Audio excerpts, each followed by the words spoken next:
Hello, this is Austin from Austin Yearwood channel, and we're first off, the announcement I want to make is that I am canceling the series Better Performer, being that last week we did an episode where the person of interest was Denzel Washington, and I'm canceling the episode, canceling the series because, well, I believe it's for the sake of not polarizing the movie-going population. Trying to put one actor's fan base or actress's fan base against the others. So, if you turn on the news, our society is already polarized enough as it is on much more serious matters. So why should our society be polarized and pit against each other on the way we see an actor or actress? Actors and actresses. Personally, I think that if the view should be people who if you see someone in the movies, that means they are good enough. They may not be the most perfect actors in the world because, well, we're all human and nobody's perfect. But if they're in the movies, that means they've worked their ass off to be where they are. And it should be a consensus that people who can't act, they're not in the movies. Same as people who, with that sense, like people who don't believe in killing, they don't join the military. People who don't like the sight of blood or dealing with death or witnessing the death of others, they don't become doctors or nurses. So there.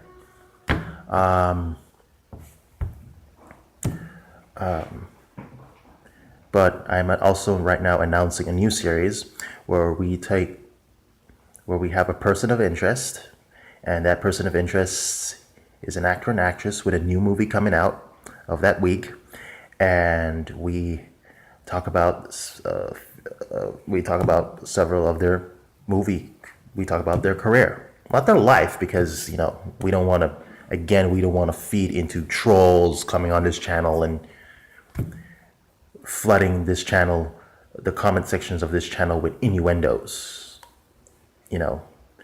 Unproven innuendos they read in some stupid, National Enquirer or Us Weekly or some bullshit magazine like that. So, in announcing this new series, we will talk about Mark Wahlberg. And I'm a fan of Mark Wahlberg. I think he's a great actor. I would take him over Jared Leto any day of the week.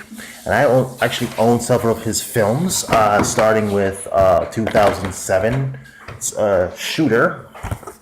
Mark Wahlberg is a Marine. He's framed for a crime he didn't commit, and he's out to clear his names and stop the bad guys in their tracks. Which, of course, the bad guys you recall is Danny Glover.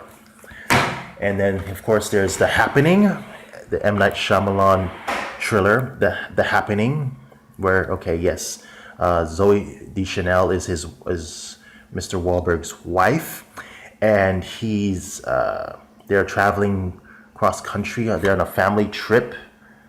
They're on a family trip, and I'm seeing here. Well, yeah, they're on a family trip, or and you have this weird breeze that kills people, and and it comes from the trees. Okay, yeah, it sounds a little preposterous, but it's a movie to just shut your brain off. That's the secret. You got to shut your brain off in this movie.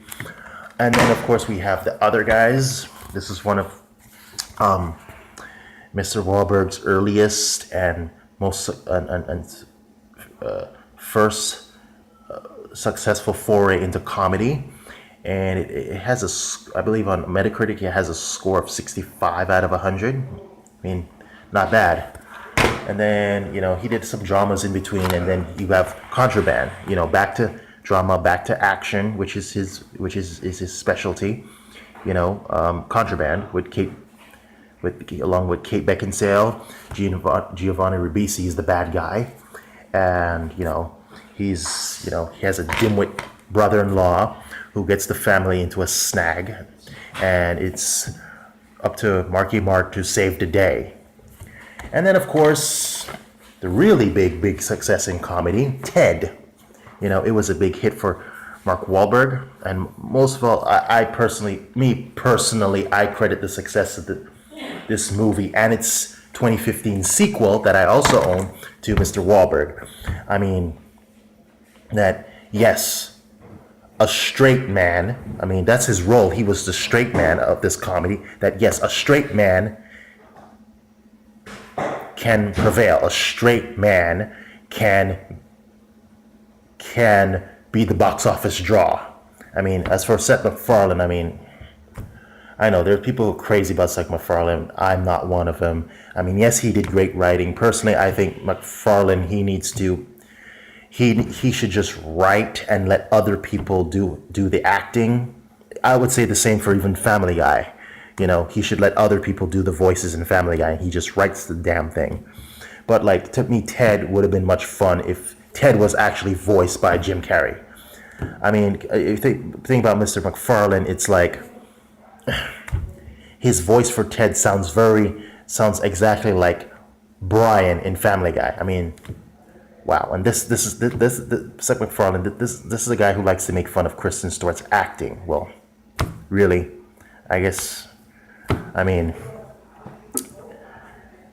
But then again, this is my opinion, and maybe we should have a format like this, not a free format like this, not comparing and trying to subjugate to see an actor somewhere.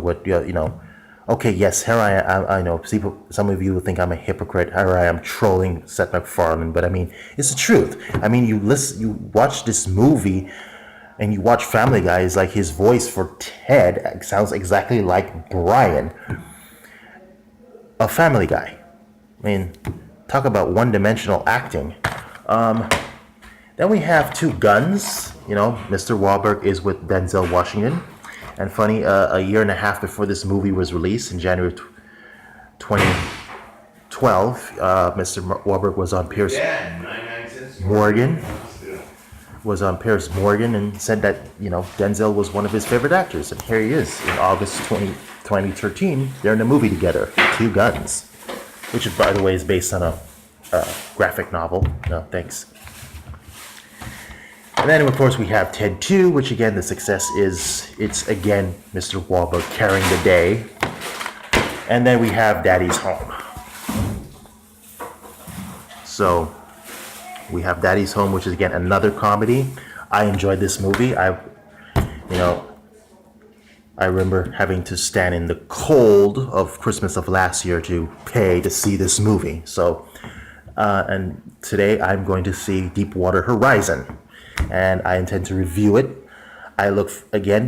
Deepwater Horizon is, if you recall my fall 2016 video, movies I look forward to. That was Deepwater Horizon was on my list, just like